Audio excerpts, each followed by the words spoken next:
Hello नमस्कार, कैसे हो आप? उम्मीद करता हूँ कि बहुत अच्छे होंगे।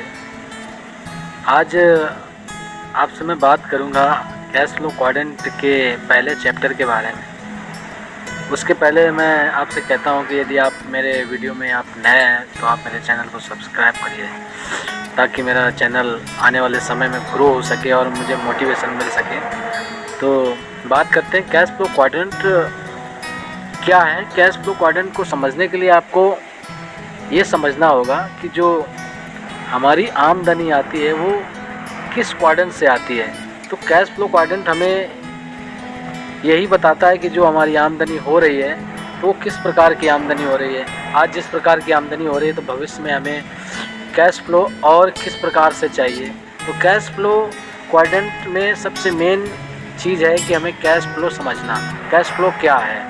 कैश फ्लो समझने के लिए हमें 4 स्टेप समझना है। पहला स्टेप है एम्प्लॉय, दूसरा है सेल्फ एम्प्लॉयड, तीसरा है बिजनेस ओनर, देन आफ्टर चौथा इन्वेस्टर। जो कि ये चारों स्टेप से ही इस बिजनेस की दुनिया चलती है। बिजनेस की दुनिया में हम तब घुस सकते हैं जब चारों ऑप्शन में हमें जानकारी हो। तो इस जानकारी को लेने के लिए मैं आपको अनुरोध करूंगा कि आप इस वीडियो में अंत तक बने रहें। तो बात करते हैं एम्प्लॉयड।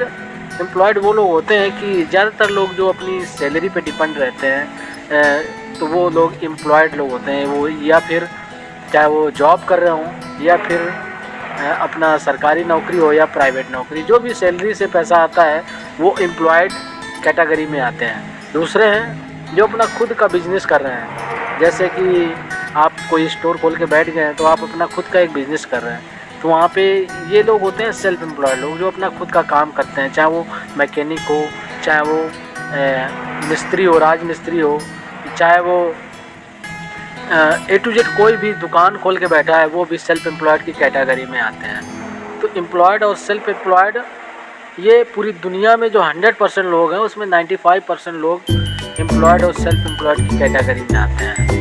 आपको जानकर ताज्जुब होगा कि एम्प्लॉयड और सेल्फ एम्प्लॉयड जो 95% लोग हैं पूरी दुनिया के, इनके पास पूरी दुनिया का केवल 5% ही पैसा होता है। और ये कैश फ्लो क्वाड्रेंट के 5 हिस्से में आते हैं, दायां पक्ष और बायां पक्ष। एम्प्लॉयड और सेल्फ एम्प्लॉयड बाएं पक्ष में होते हैं। इसी प्रकार बिजनेस ओनर और इन्वेस्टर। बिजनेस ओनर वो लोग होते हैं जो एक अपना खुद का एक बिजनेस बनाए हैं, उनके अंडर में 500, 600, 1000 लोग काम कर रहे हैं, तो वो बिजनेस ओनर होते हैं। ये लोगों को काम देते हैं, लोगों को नौकरियां देते हैं, तो इनको हम बिजनेस कैटेगरी में रखते हैं। और ये कैश फ्लो क्वाड्रेंट के दाएं पक्ष में आते हैं, दाएं हिस्से में आते हैं। और इन्वेस्टर वो लोग होते हैं जो पैसे को इन्वेस्ट करके पैसे से पैसा कमाते हैं।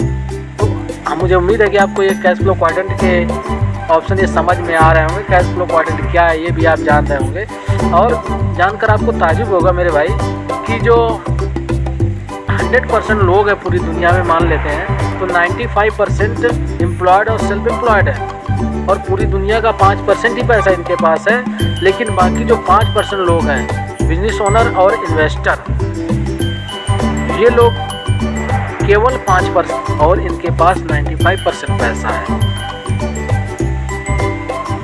आपको जानकर हैरानी हो रही होगी, क्योंकि ये जो एजुकेशन, एकेडमिक एजुकेशन हमें केवल ये बताती है कि आप एजुकेशन ले लें, आपको पढ़ना लिखना और किस प्रकार से बोलना ये आपको तहजीब देता है हमें एजुकेशन सिस्टम, एकेडमिक एजुकेशन। इसी प्रकार जो दूसरा एजुकेशन सिस्टम है प्रोफेशनल एजुकेशन।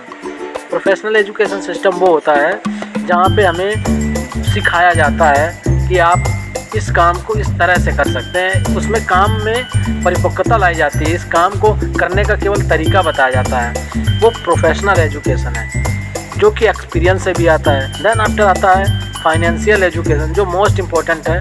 आपको रिच डैड पुअर डैड के किताबों में मिलेगा, आपको कैश फ्लो क्वाड्रेंट में मिलेगा, और 21वीं सदी का बिजनेस में मिलेगा।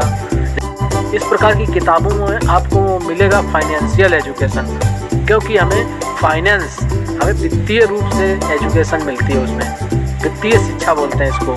तो हमें वित्तीय शिक्षा पे बहुत ज़्यादा फोकस करना चाहिए। अपने बच्चों को एकेडमिक एजुकेशन और प्रोफेशनल एजुकेशन देने के साथ साथ फाइनेंशियल एजुकेशन के बारे में भी हमें तैयार करना है बच्चों को। तो आप हमें विश्वास दिलाएं कि आप फाइनेंशियल एजुकेशन के बारे में अपने बच्चों को भी बताएंगे, क्योंकि फाइनेंशियल एजुकेशन नहीं तो कुछ भी नहीं। क्योंकि जो एजुकेशन सिस्टम है लॉर्ड विलियम बेंटिक ने तैयार किया है, वो केवल इस प्रकार का सिस्टम तैयार किया है कि उन्होंने नौकर बनाने का सिस्टम बनाया था।